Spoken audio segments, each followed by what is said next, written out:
Well, good morning and welcome to the Water's Edge. If you are out in the lobby, I would like to grab your attention a little bit, or if you're in here, if you can see, how many of you have ever been to a carnival or even like an amusement park? You like Midway Games? Are Midway Games designed to let you win? No, they're not, right? They're designed, Dale's got it. Midway Games are 100% designed to cause you to fail. Today our topic is failure as we talk about fun. I don't know where failure and fun have come together, but we want to see your hand and try your luck. Now, they've also done these other studies, and since it's church and maybe you need a little help focusing and concentrating, that when you are eating or chewing or sucking on something, that it helps you to concentrate. And so with our sermon today, we probably thought we would like to get some suckers in a few people's hands so that people could follow and pay attention and know what's going on with the sermon. Would anybody like to come up and get a sucker? And here's how it works. If you grab a sucker, it's okay, you can come on up. If you grab a sucker that has pink duct tape on the back of it, you win a prize. And if not, you just get a sucker. So I'll take volunteers until we have two winners. I've got gift cards up here. Until we have two winners, you can come up and get a sucker. And even after that, you could take a sucker, and I'll just put some more on there. But we're going to allow two winners. Nope, no winner. You failed. All right, try again. We're talking about failure today, so I'm just going to use that word. Nope, you failed. But I mean, so the choice is you can pick and think and figure out which one you think is a pink sucker, or you can just grab a sucker that you really like. Nope, once you get one, you only get one. Oh, is that really how it works? You're getting one for your sister? All right, Ava, okay, is that the kind she likes? I think she likes butterscotch. No, okay. Adults, I mean, if you need a sucker, my grandma used to always have testaments on Sunday mornings. We've got a winner. Okay, do you like food or coffee? Or do you like food, or do your parents really like coffee? You like food? Okay, there you go. There's $10 to McDonald's. There you go. All right, pick any sucker you want. I like blue, but pink is good too. There's orange in there, or at least colors. You can just grab one. The first two winners, maybe we'll go three. The first three winners this morning get a $10 gift card. No luck. I think I missed a gift card. Oh, there's one more in here. Oh yeah, we've got enough for three for this service. Keep coming. Grab another one more. We're gonna run out of time, and the band's gonna start playing. Uh-oh, here comes Twinkie. Look out! If you're afraid of clowns, you should definitely come over here right now. All right, come on, Ian. Oh. Twinkie, you got one? Whoa, I almost knocked the whole thing over. Come on up. Just grab one, Twinkie. That's a fail also. Nice try, though. Go. Oh, is that it? Well, it's 9 o'clock. I try to use up as much time as we can. It's hard to succeed sometimes, right? So today, as the band... Hello, Dick Van Dyke. Is it just you today? Budget cuts. All right. Well, ladies and gentlemen, as you are able, please stand and join with Jimmy and the one-man band.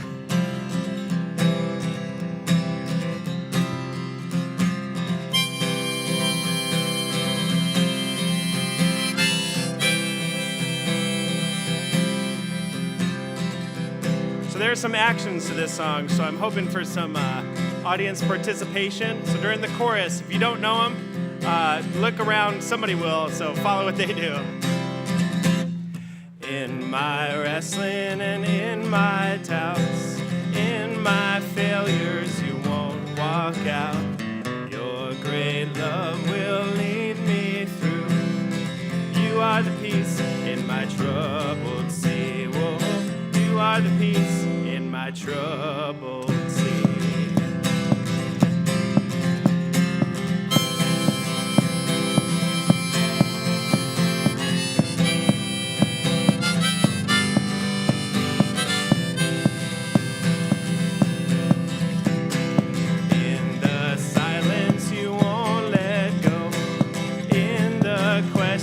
Your truth will hold.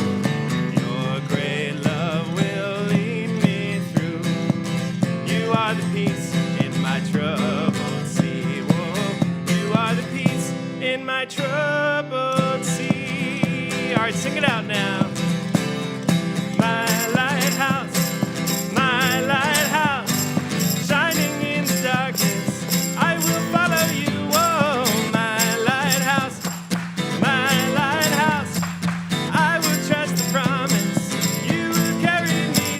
to shore, safe to shore, safe to shore, safe to shore.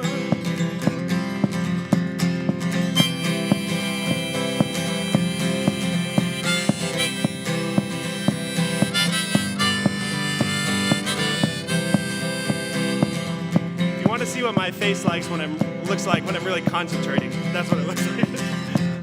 I won't fear what tomorrow brings.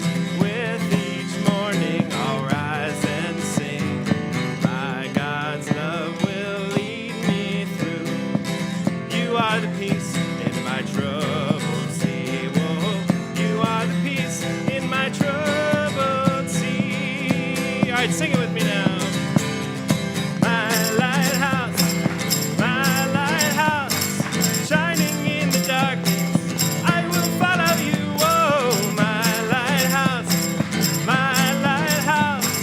I will trust the promise. You will carry me safe to shore, safe to shore, safe to shore, safe to shore. Fire before us, you're the brightest. You will lead us through the storm. Fire before us, you're the brightest. You will lead us through the storm. Fire before us, you're the brightest. You will lead us through the storm.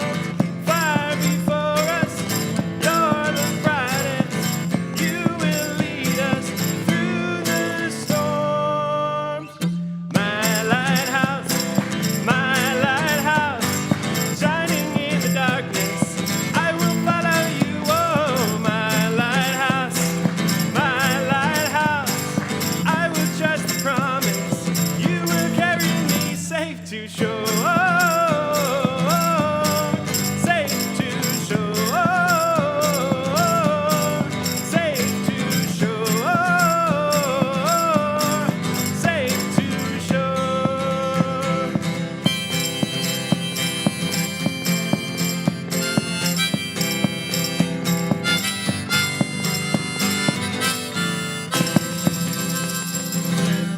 Thanks for playing along. Thank you. You may be seated.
So good morning, everyone. I'm Craig Finisted, and I have never done the announcements with a clown before. I had done them with Chad, but never a clown. So it's fun month, and it's, they said, well, let's have the least fun person on the staff do the announcement. So here I am.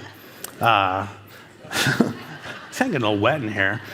See if you can do that 1920s matinee idol swept over haircut if you could. That would be a good one. So you saw the video from last week. It's your donations that just make stuff happen like this all the time. I sent out a letter, I think it was about a week and a half or so ago, giving us a 6-month update on generosity. You guys are just doing so great. We're above budget. We're way above where we were last year. We'll need to continue that as our church moves forward and mission and ministry to the greater Omaha area, but also to the world. So thank you for your faithfulness. There's many ways to give. You can do it here. You can do an EFT. About half of our income does come in from EFT, which is an electronic funds transfer. If you want more information on that, it's just jenny@weomaha.com. You can do so online. You can text. You can mail. Number 6, you can just come and give me the cash, and we'll make sure it gets to the right place too. But just seriously, thank you for your generosity.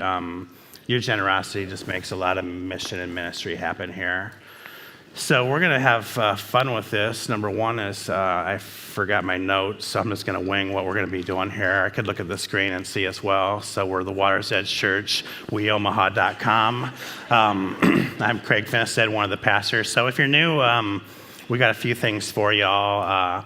There is starting point after the 10:30 service today, so if you're new, you want to kind of get connected, just come back around 11:30 or so. We'll have a free lunch. We got a lot of people signed up today. Looking forward to meeting people. But we got room for more, so feel welcome to do that. Now, if you're new and your children haven't been baptized or you haven't been baptized, we'd love to have you come to our baptism class. That's Tuesday night. It's in the conference room over there. 6:30. It takes about an hour or so. So if you're an adult that hasn't been baptized before, if you don't remember if you were baptized or you don't remember being baptized, come on Tuesday night. We'd love to talk to you about baptism. It's a great way to initiate yourself into the church. And the baptism class is a great way to get to know new people as well. Another chance to get to know new people will be a week from Tuesday. That's our We Explore class. It's our membership class. So if you're new and you think membership at the church is something that might interest you, invite you to come to that. It's a week from Tuesday. So also in our membership class, we talk about how to engage yourself in the church, how to get to know people. It's a chance for us to get to know you too. So I'd love if you could come to the membership class. So we're going to watch a video of something really cool that happened. So during VBS, our kids, so these are our kids, they raised over $5,000 for the teachers and students at Miller Park Elementary. Miller Park is the area of Omaha that we have adopted. Now you're going to get to see what happened with that $5,000.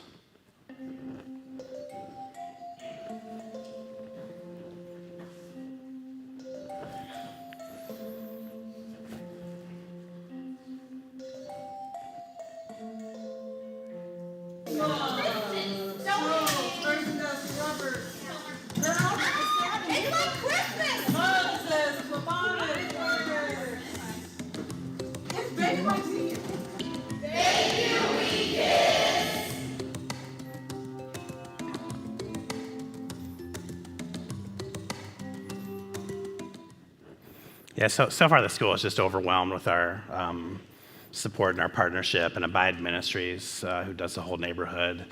They're kind of befuddled with what to do with this just because we've done so much so early, and they're trying to keep us busy. So if you haven't had a chance to serve yet at Miller Park, there's a couple ways to do this. Last week we had a teacher adoption, and all 27 teachers were adopted, so thank you so much for that. That was a huge commitment by 27 of you. So then we decided that we're going to do the paraprofessionals. So 3 of the 11 have been adopted. There's 8 more who are not adopted yet. So here, just email Leandra at weomaha.com, and she'll connect you with one of the 8 remaining paraprofessionals. You'll support them, encourage them, partner with them, and help them be successful as they work with the kids in this school district. Now, we also have a serve day, which I always encourage all of us to do. That one's going to be on September 10th. You can go to weomaha.com and get more information on that. But it's just a really cool partnership we have, and it's off to a great start. So before we make an announcement about the Nicaragua offering we took last week, so there's a young couple that's having their 60th anniversary later this week, right? Is it Friday? Larry and Judy? 60 years of, that's awesome. So at 60 years, Judy has officially achieved sainthood because she's been married to Larry Brown for 60 years. But we're just so grateful for the two of you. You've been such pillars and such generous people and leaders in this church, and we celebrate 60 years of marriage with you on Friday. Last week we had our Nicaragua missionary, Morgan Coyle, here. Morgan is just the cream of the crop. She grew up here. She went to Rockhurst. She's been down in Nicaragua for 3 years, just doing amazing things, leading people to Jesus. They're doing farming stuff, water stuff. A few years ago, we gave $17,000 at Christmas to build water wells, and you saw that last week if you were here. So the goal was to raise $10,000. What that was going to do is it was going to build 5 bathrooms at $1,200 each, and then the $4,000 extra was going to finish off Morgan's support for the year. So we're going to announce this, but we're going to do it in a fun way. So what I need is 5 volunteers, all right? So just come on up, 5 volunteers. Anybody? Leander's got a really good message, so let's get going. Young kids, come on up. We got 2 of them in the front row. You guys come up. There's good prizes with this. We got 5. If we got room, yes. So both of you guys come up too. Then we're good to go. McKenna, you can come up. We're good. I need. Okay, we're good. So, let's see. Can you 2 over here be a team?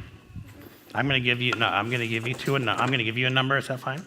I'm going to give you a number. You 2, you're a team. So then, can you 2 share a number? And then can you take a number? And then McKenna, you take a number. So now, have you guys ever seen the game, the show The Price is Right? Like where they have to get the numbers in the right order? Okay, so there's a prize at stake for this. So now do I have one more volunteer that wants to play the game? You gonna do it? All right, come on up. Let's do we got the theme song, right?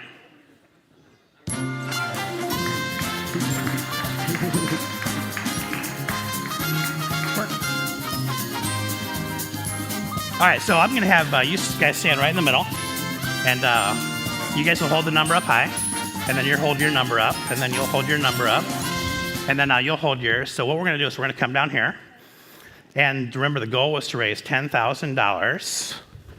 So what I want you to do is I want you to figure out how much we raised. So if you have to have people move around, which you are because this is not the right answer, and I'm going to give you at least 2 chances. So here's chance number 1. How much money did we raise? So do you understand the rules of the game? Yeah. Okay, cool. Are you like skipping school and watching The Price is Right or what? Cool. Yeah, I did that when I was a kid too, and look how I turned out. Okay, so he said 10,000. So McKenna, you're over here. 10,541. So you guys just scoot down a little bit. We're going to squeeze the 5 in. So what do y'all think? You're not getting much love out here. So when I watch The Price is Right, I haven't watched it for a while, but a lot of times the crowd helps, right? So you guys want to try to give them a hand here? They want you to go higher. He's saying 15, so.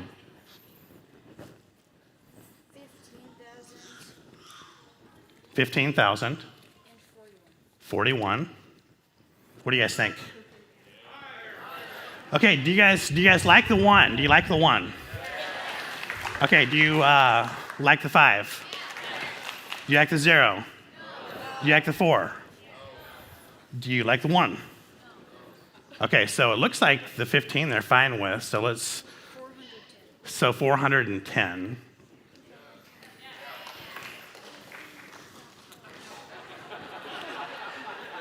Okay, you're wrong either way, so it doesn't matter. Okay, so let's see. The 0 is right over here. So the 4 and the 1, I need you guys to change real quick. No, the other one. So Jonathan, you're going to come over here. And you guys are going to go way to the other side. So guess what? This is how much we raised right here. That's crazy. Got a confetti cannon. All right, so let's give our number holders a hand here. And then I got a prize for you, so let's come on up. You guys can sit down.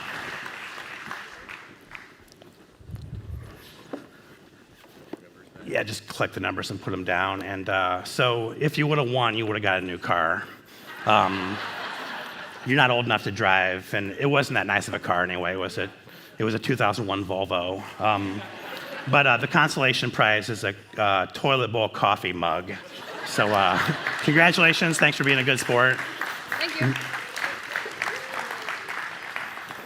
So just so you know, that offering was probably the most amazing one-day offering we've ever done. I really thought, I talked to Morgan like the Thursday beforehand, and I said, we'll probably get around $10,000. I'm going to ask a couple people to do a bathroom, and yeah. You want me to clean that up? You're going to clean it up. So I can clean it up while I talk. That's what I do at home, is just clean and talk. So I told her, yeah, thank you. I didn't think that was Amber, because she would say, Craig, even in the church, you have to tell the truth. So, and then the remaining $4,000, I said, we'll probably get close. And I thought I had, so this is crazy. We had 2 families that bought all 5 bathrooms. We had 2 families out of state that watch online that bought a bathroom. And then we had 19 families here that purchased a bathroom. And then the rest was through very good donations, $20, $50, $100. And that's how you get to $45,110. So I got to tell Morgan the good news on Friday, and Morgan wants to share this with y'all real quick. Hey, Water's Edge family.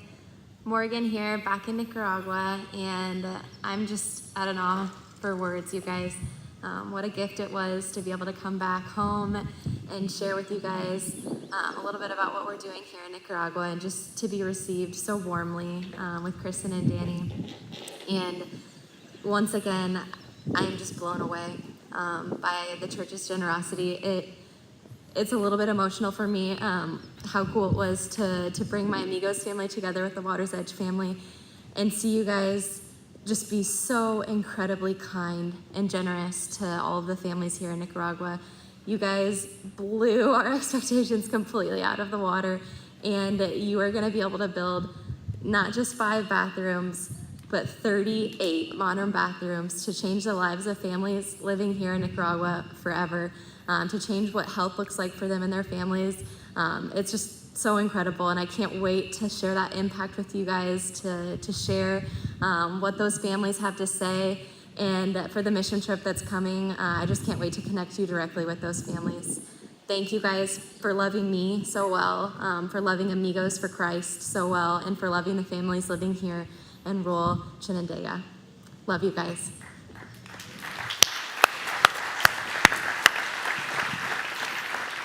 Yeah, so that was just like one of the coolest things y'all have done. So to all who participated, just thank you for that. I told Morgan it's kind of awkward as the pastor. I'm asking them, well, I got bathrooms to pay for over there at the new place. And I said, can I borrow some of your money? No, it's all going down to Amigos, and we're just grateful to send it. So thank you all who did this. It was like an amazing thing. So it's also an amazing thing to be able to stand together as you're able and sing and worship God. So that's what we're going to do now.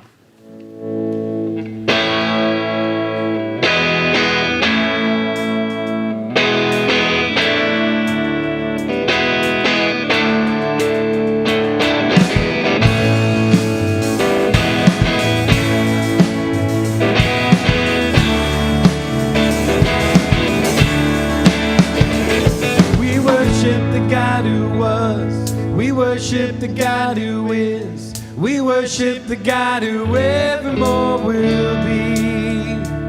'Cause he opened the prison doors. He parted the raging sea. Our God, he holds the victory.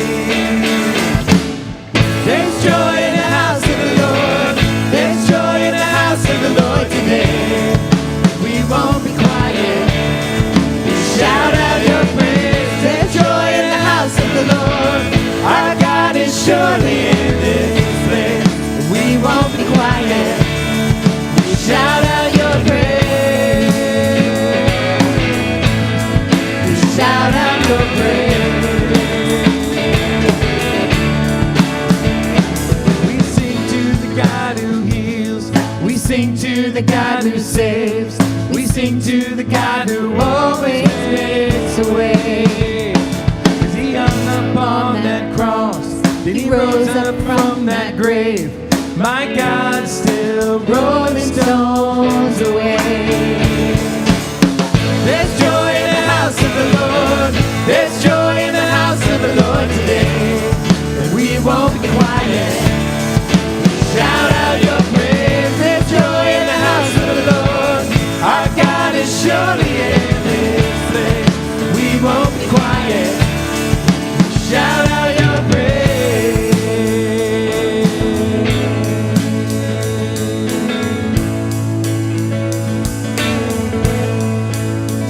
And we were the beggars, now we're royalty.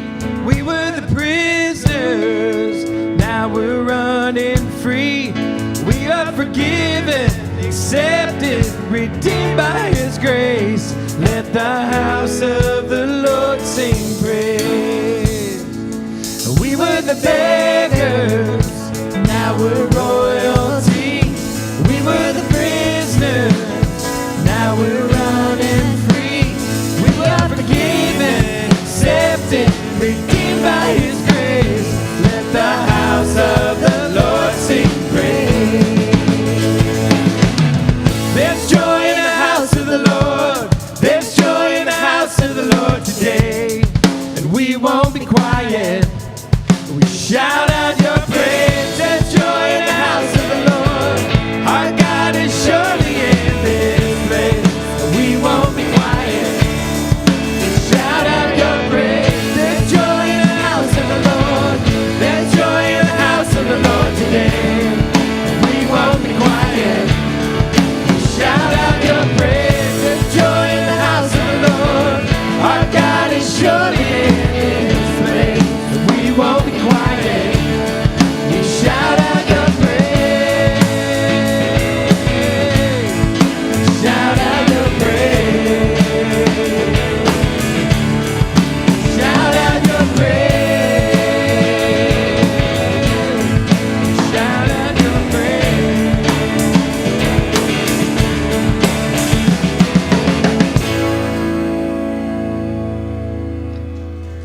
Thank you. There's revival and it's spreading like a wildfire in my heart. Sunday morning, hallelujah, and it's lasting all week long. Can you hear it? Can you feel it? It's the rhythm of a gospel song. Oh, won't you use it? You can't lose it. There ain't nothing gonna steal my joy. I got an old church choir singing in my soul. I got a sweet salvation, it's beautiful. I got a heart overflowing 'cause I've been restored. There ain't nothing gonna steal my joy. There ain't nothing gonna steal my joy. In the valley that I wander, turn to mountains that I can climb. Oh, you are with me, never leave me. There ain't nothing gonna steal my joy. I got an old church choir singing in my soul. I got a sweet salvation and it's beautiful. I got a heart overflowing 'cause I've been restored. There ain't nothing gonna steal my joy. No, there ain't nothing gonna steal my joy.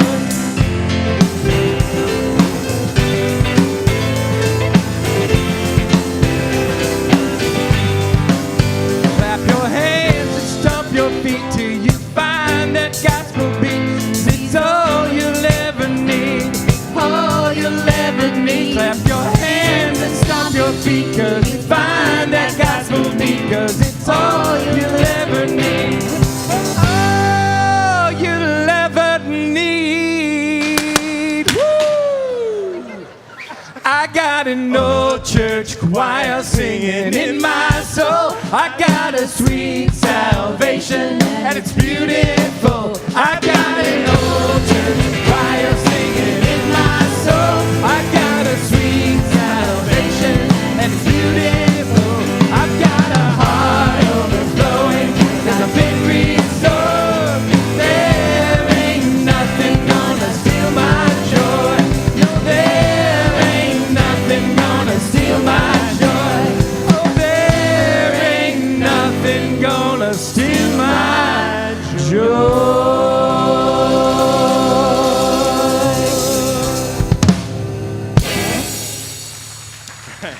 Thank you. Whew, I'm worn out now. We got one more to go, though, don't we?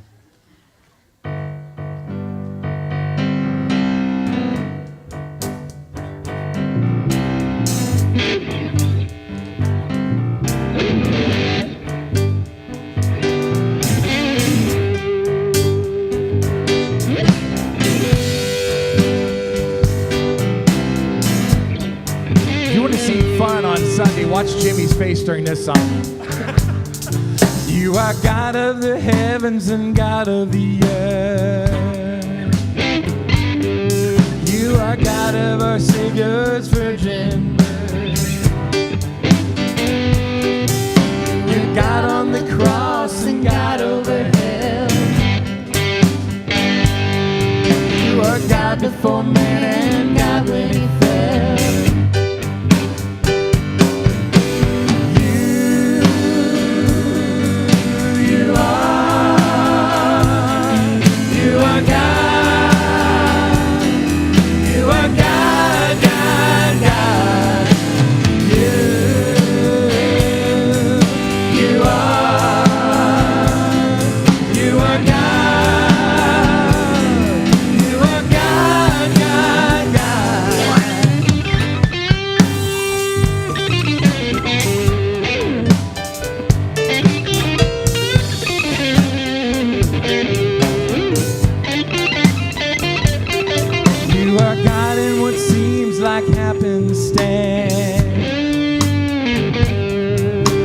God in every circumstance.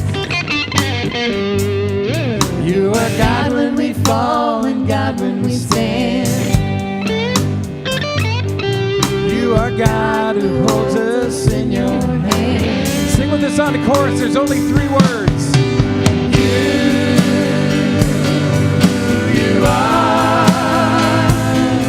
You are God.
Thank you. You may be seated.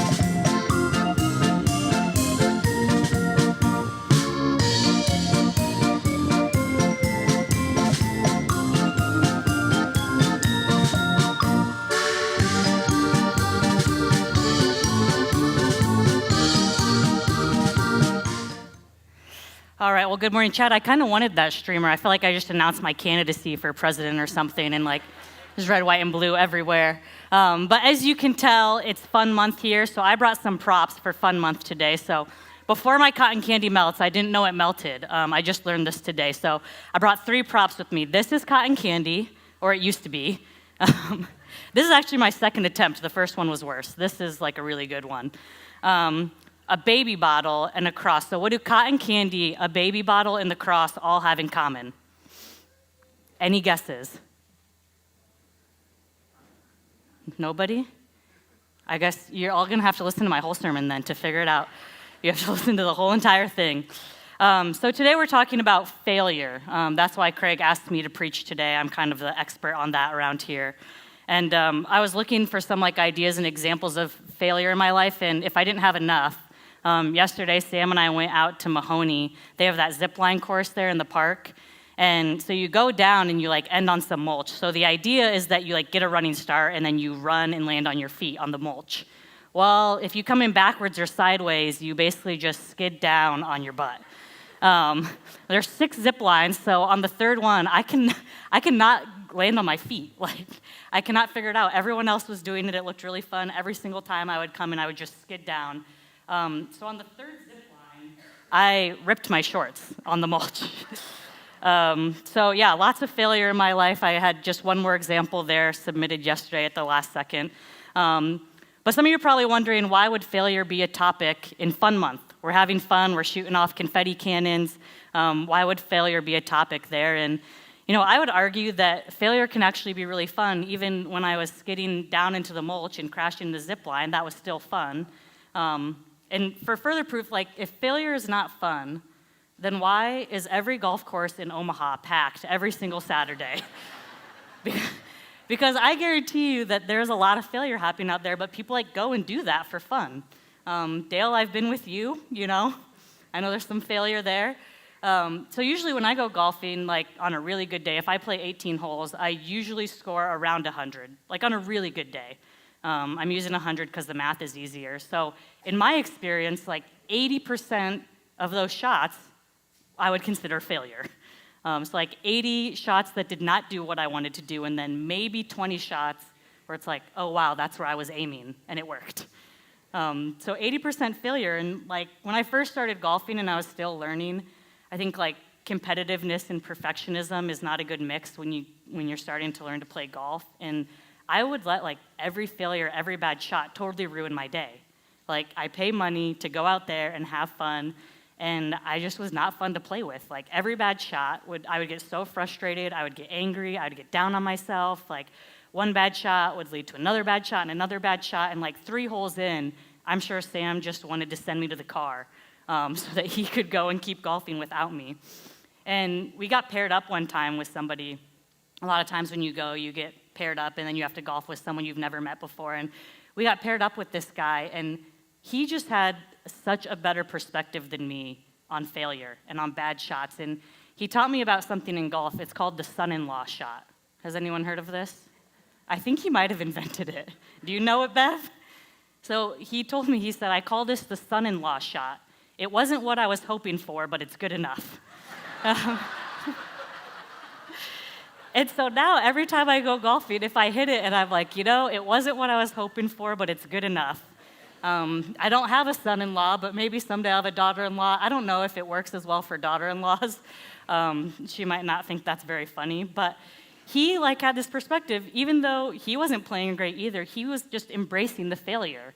It didn't bother him the way it bothered me. He was still able to have fun, and the only way to go and enjoy golf is to embrace the failure. Because if you watch TV, even the best golfers in the world, they still hit it in the water. So the only way to totally avoid failure is to just not play at all. And if we spend our whole lives trying to avoid failure in golf or whatever it may be, if we spend our whole lives trying to avoid failure, we're going to avoid a lot of fun along the way. We're not going to get to go ziplining. We're not going to get to go play golf. We're not going to learn to try new things because all of this involves some bit of failure for most of us. And the people that I've met that have learned to embrace failure, that aren't afraid of failure, they get to try a lot more new things. They go on a lot more adventures. They have a lot more fun because this idea of failure, it doesn't bother them. They're not trying to avoid it at all costs. So has anyone here, I'm losing the cotton candy. I got to do the cotton candy now. Has anyone here ever tried to make cotton candy? It's really hard. We rented a big machine for a party once. We had multiple people out there trying to make it for the kids. There was a long line. So it's really, really hard. This, like I said, we spent all Thursday. Michelle finally figured out a technique that kind of works. But this is not an easy thing to do. And even if with this like imperfect cotton candy stick that I made this morning, if you tried it, it's still delicious. It doesn't look perfect, but it's still warmed up, spun pink sugar. So it can still be delicious. And as you leave today, you'll notice, so we have a bunch of mini cotton candy stations. There's one over by the kids, and then there's two kind of out here in the gathering area. So as you leave here today, all of you are going to have a choice to make. You can avoid failure and skip the cotton candy machine and just go home. Or you can try something new. You can try and make your own stick of cotton candy as you leave today and probably experience some failure. Because it's really hard to do. But at the end of the day, you'll still have the cotton candy. So this failure can still be fun. And today, we are going to look at Peter. Unfortunately for Peter in the Bible, like all of us experience failure, all of us make mistakes. So Peter made a lot too, but unfortunately for him, every mistake he made was written down and then put into the best-selling book in the entire world. I hope that all my failures are not recorded and purchased and read by everyone around the world, but unfortunately for Peter, that's what happened. So he has all these failures written in the Gospels. We're going to look at just one. I don't have time to go through all of Peter's mistakes. We'd be here all day. But we're going to start in Matthew 14 at one of Peter's, probably one of his most famous failures. So the disciples are out on a boat on the lake. Jesus was teaching. He said, I'm going to finish up teaching. You guys get on the boat, get started going to the next place, and I'll catch up with you. So the disciples are out in the boat, and it's stormy, it's windy, there's waves, and all of a sudden they see this like ghost out on the water. And at first they're really scared, and as he gets closer, they realize like it's Jesus. He's walking out on the water to us. And so Peter sees this, and in verse 28 he calls out, Lord, if that's you, tell me to come out on the water, to come out and walk on the water with you. And Jesus says, okay, come on out. So Peter, he went over to the side of the boat. He walked towards the water, and he hopped out, and he started walking towards Jesus. He's walking on water. But then Peter starts to get a little bit scared. He sees the waves. He hears the wind. He doesn't realize how this is happening, and as he gets scared, he looks down at the water, and he starts to sink. And he shouts out, Jesus, save me. And as I read this story, I've read 1,000 times, I started to think, I wondered, when Peter got back into the boat after this incident, do you think he thought that that was a failure or a success? And I wonder, what do the other disciples in the boat, the ones that didn't get out, what did they think? Were they like, oh my gosh, Peter, that was so embarrassing, you almost drowned, you're a failure? Or were they jealous that he got out of the boat and got to walk on water for a little bit? And what I learned about failure is failure is not a person. If anyone has called you a failure, or if you've called yourself a failure, it's not true. Failure is not a person. That's not how it works. But failure is not also really even an event. Failure is a judgment that we make about an event. Something happens and we say, okay, that was a failure, or someone else watching us says you failed. That's a judgment that we make. So I wonder when Peter got back in the boat, what was the judgment that he made? What was the judgment that all his friends watching made? And I wonder also, what was the judgment that Jesus made? Did Jesus get back and be like, Peter, you can't do anything right. I let you walk on water and you still started to sink. Or did everyone get back in the boat and be like, wow, Peter, you just walked on water. What a great success. This was a judgment they made when I'm golfing and I hit a bad shot and I get mad. And then the guy I'm paired up with hits it and just says, oh, another son-in-law shot. It could be the same shot, but we're both making a judgment on whether it was a failure or whether it was a success or something in between. And I wonder what the mood was on that boat, because it could have gone both ways. So my second item here that I have is this baby bottle. It's one of Nolan's, and I did not know this as a new parent. Babies don't just know how to use bottles. You have to teach them, and some of them aren't very good at it, and you have to keep practicing. Nobody told me that. I'm just like, they're a baby, it's a bottle, you feed them. That's not how it works. So when we first started trying to teach Nolan how to use bottles, it was the most frustrating thing in my entire life. We would try to give him one, and he would just kick and scream and scream. He would cry until he fell asleep, and the bottle would be full. He just refused. He would not use it. It was so frustrating. So every night, Sam and I, we would try another bottle, and it was a disaster, and everyone would be so mad and frustrated, and then we'd all go to bed. And we'd be like, I guess we'll do it again tomorrow. And this went on, and I'm getting ready to come back from maternity leave, and I was like, Nolan, you have to figure this out before daycare, or you will starve. You have to drink out of this bottle. And he just did not like it. We kept trying different brands, different positions, all these different things, different times of the day. It just, nothing worked. And every day, Sam would come home, and I'd be like, okay, you ready to try a bottle? And he'd be like, no. we just, it was like failure after failure, and we knew, okay, tomorrow we have to do it again, and we're going to fail again. And we were getting so frustrated, and at one point, it was time to go to daycare, and he still wasn't very good at it. And I took him to daycare, and I didn't know if I should tell his teachers or not, because part of me is like, I feel like such a failure. Do any other parents struggle with this? Why can't I teach my kid how to do this most basic thing? And then every time we tried it, I'm like, okay, here we go again. This is gonna be a disaster. And at daycare, it did not go well either. So we're a few weeks in, and one day I'm washing all of his bottles that he probably didn't even use that day. And I'm looking at the lids, and I was like, Sam, how come this lid has a 1 on it, and this lid has a 2 on it, and this third lid just says fast? So we got all our bottles out, and we learned something very important, which is that different bottles have different flow rates. And you're supposed to find the 1 for your baby. So we had a 1 that we were trying that is for premature babies. It's the slowest rate, and whenever we used that one, he couldn't get any milk, so he was getting frustrated. Well, then we had one that just said fast. It didn't even have a number. And every time we did that one, all the milk he would just drown in the milk. And we thought that it was him or us. But really, we discovered all these bottles are different sizes, and he is probably so confused. So once we figured that out, we did this trial and error for the next week, and eventually found out that okay, he's this old. He was supposed to be using a 4, so we were using 1, 2, and fast. Once we found out that he was supposed to be using a 4, you wouldn't believe it, he did know how to use bottles. But every single bottle, after we learned that, we still had some more failures, but we didn't see them as failures anymore. We're okay, we're one step closer now to finding the answer.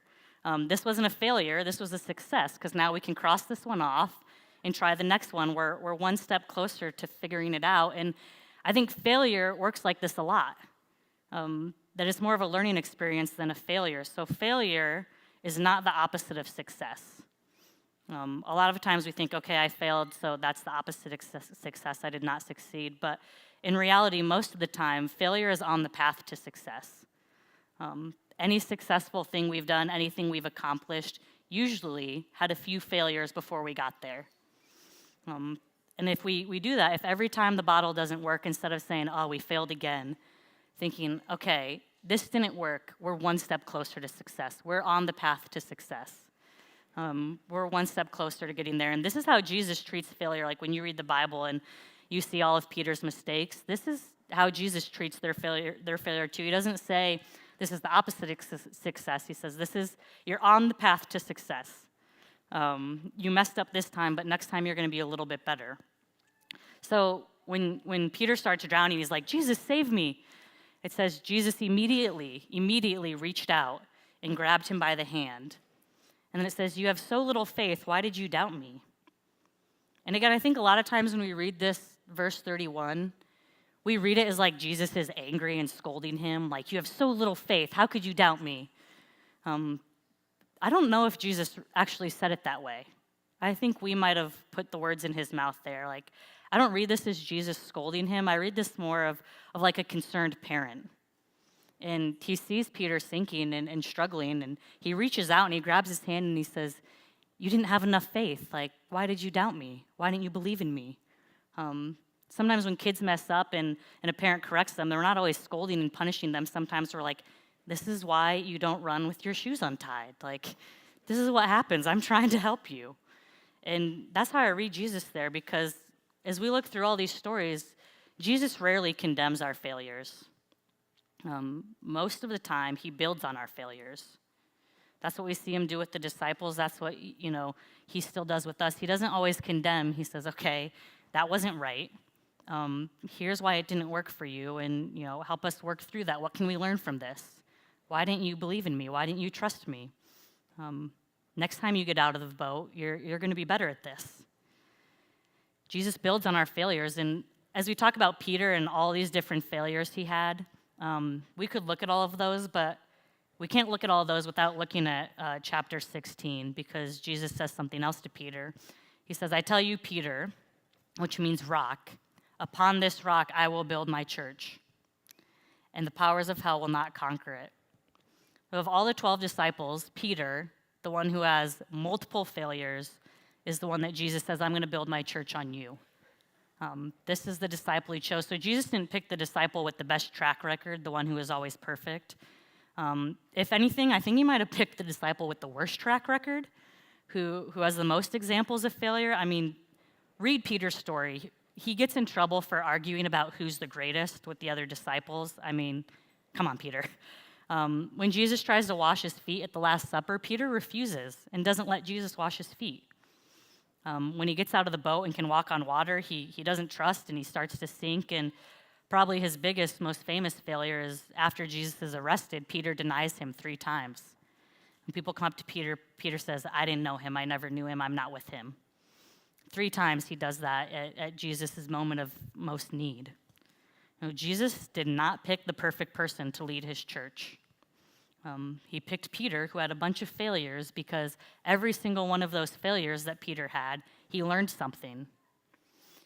So by the end of the story, Peter is the most prepared to lead the church because of all those failures, of everything he's learned along the way. So when he argued about who's the greatest, Jesus taught him about humility. When he refused to let Jesus wash his feet, Jesus taught him about service. When he started to sink in the water, he learned about faith. And even at the end, when he denied Jesus 3 times and Jesus came back, Peter learned about love.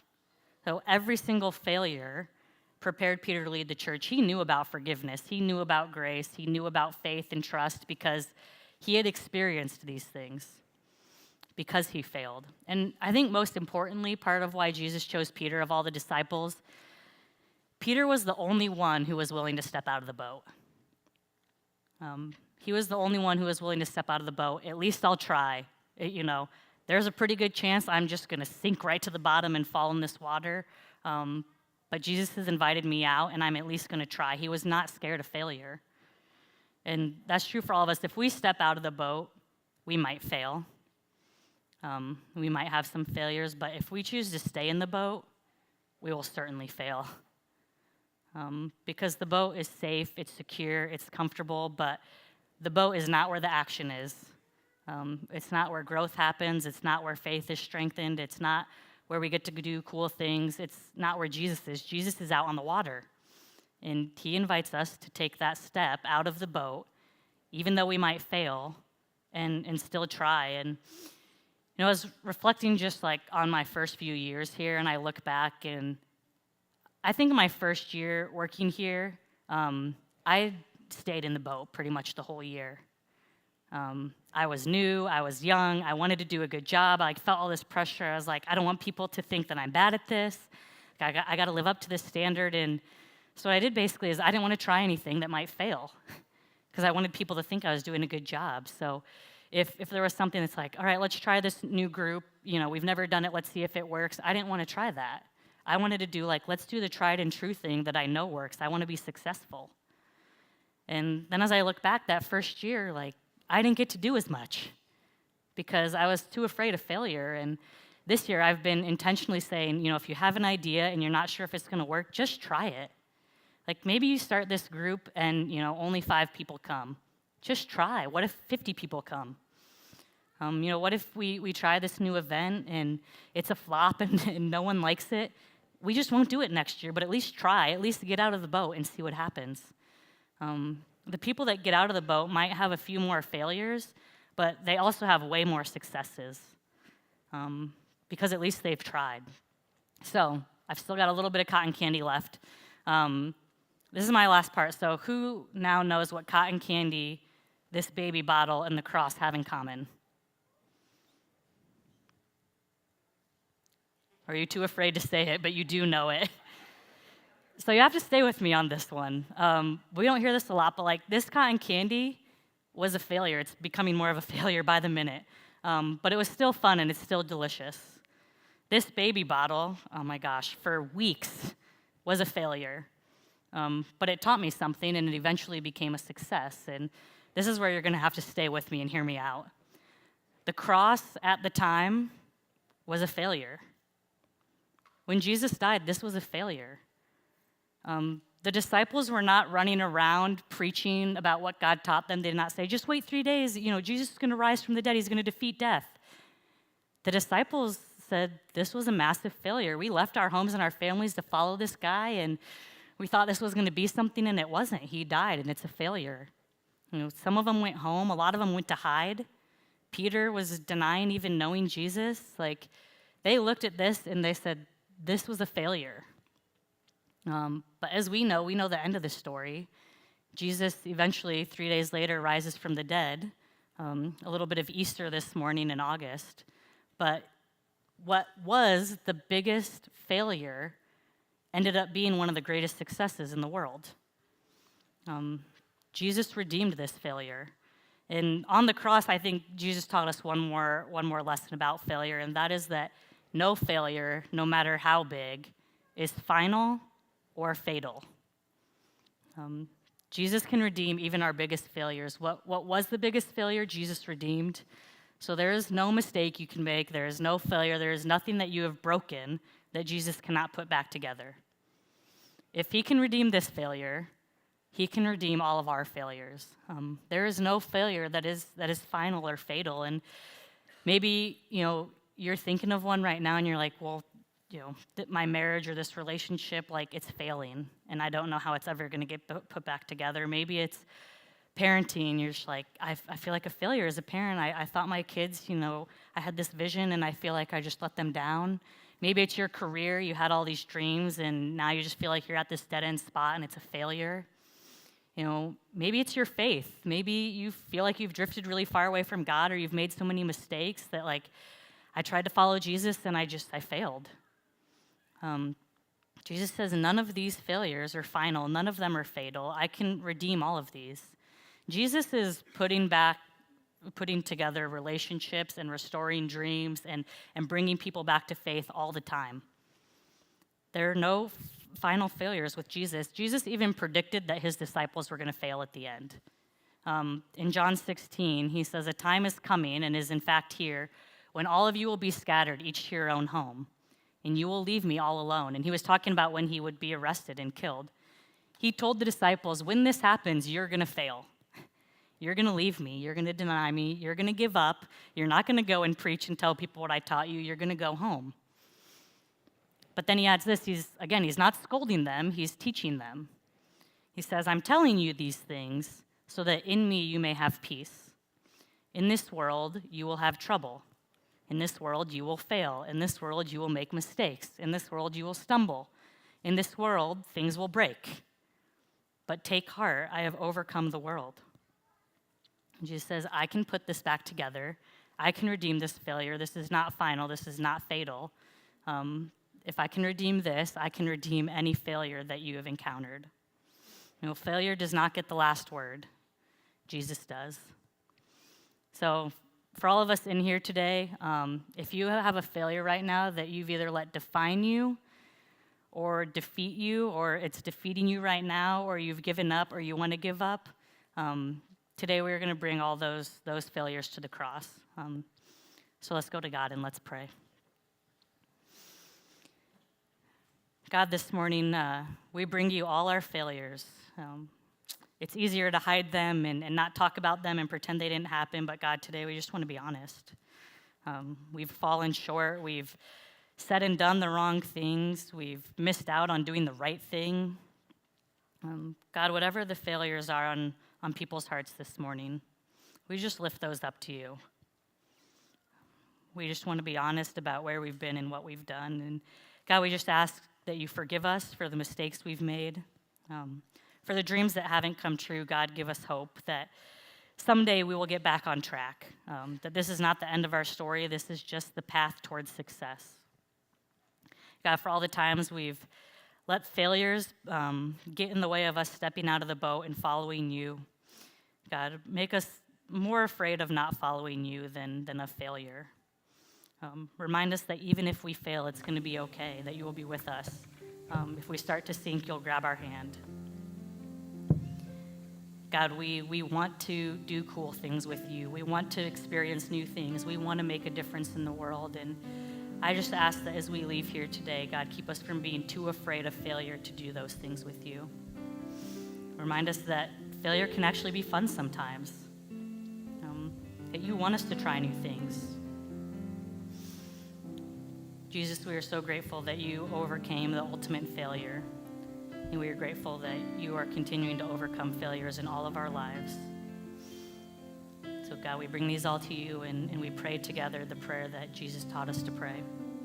Our Father, who art in heaven, hallowed be thy name. Thy kingdom come, thy will be done, on earth as it is in heaven. Give us this day our daily bread, and forgive us our trespasses, as we forgive those who trespass against us.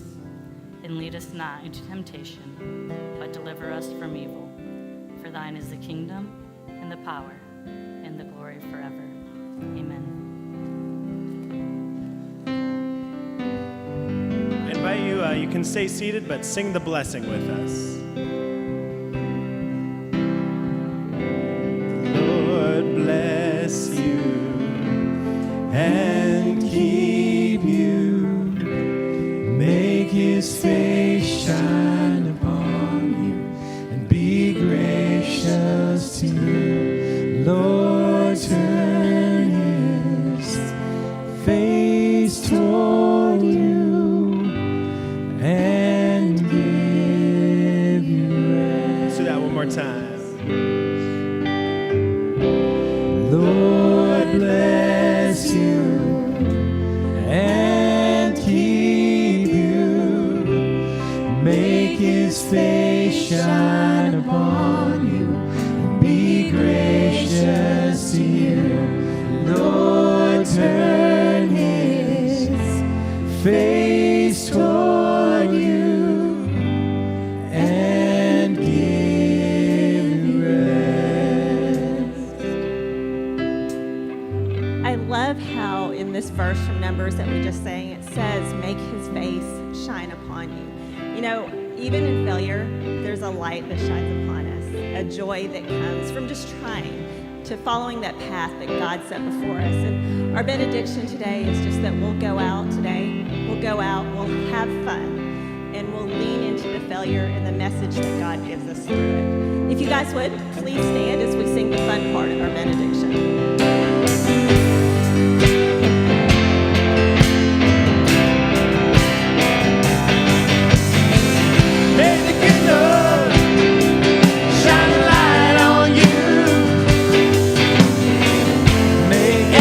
Song you sing, your favorite tune. May the good Lord shine a light on you. Oh, like the evening sun. May the good Lord shine a light on you. May every song you sing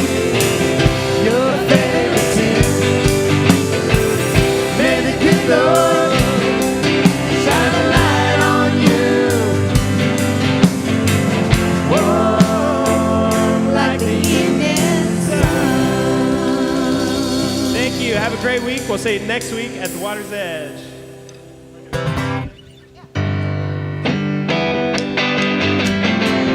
May the good Lord